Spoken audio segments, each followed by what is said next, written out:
Today I'm going to talk about the difference between a contract and a memorandum of understanding. First, I'm going to start with what a contract is, because that's going to be the most important thing that you need to understand in order to understand the difference between a memorandum of understanding and a contract. So a contract has three elements: offer, acceptance, and consideration. That's it.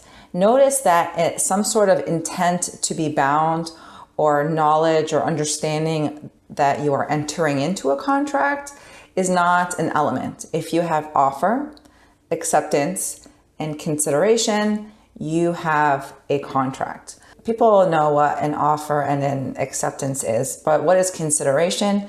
Consideration is the thing that is being bargained for.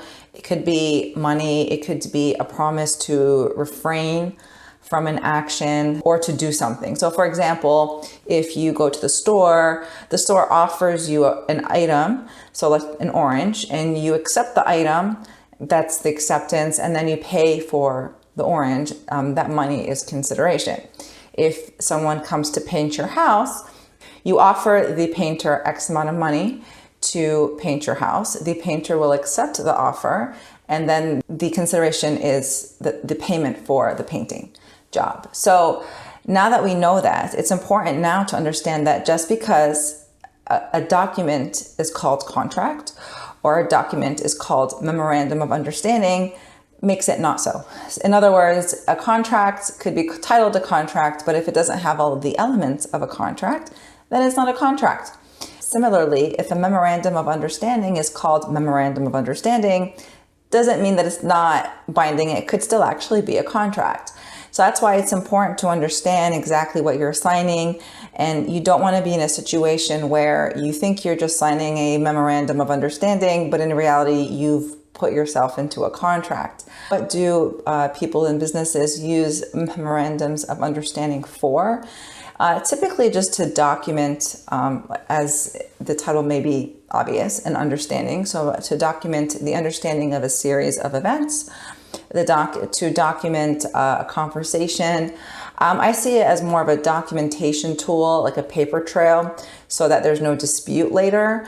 But I would avoid putting any promises or obligations into a memorandum of understanding, because that could actually create a contract.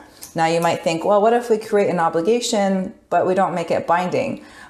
There's no such thing as a non-binding obligation. It's either an obligation or it's not. So you don't want to, for example, I had one client come to me, he wanted to do an agreement. It was like a referral agreement where they refer business to each other, these two businesses, and they pay a referral fee, and they titled it a memorandum of understanding. In reality, it's a contract because there's an obligation in there. There's the offer of like, okay, I will refer you business. Okay, I will accept that business, and I'm giving you money in return. So that's not a memorandum of understanding. I wouldn't call it that. And I advise my client to be very careful about what they think that they're signing. Even if a memorandum of understanding, or what is misnomered as understanding, doesn't meet all the requirements of a contract, there are other legal remedies that a party can pursue under a legal theory called quasi-contracts, which is like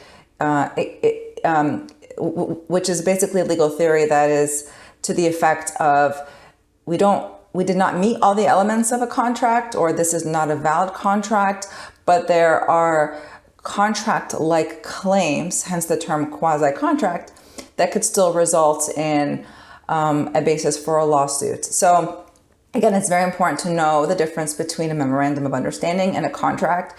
And the key point here is to understand that the difference is in the actual document and the substance of the document, and not simply the title of the document.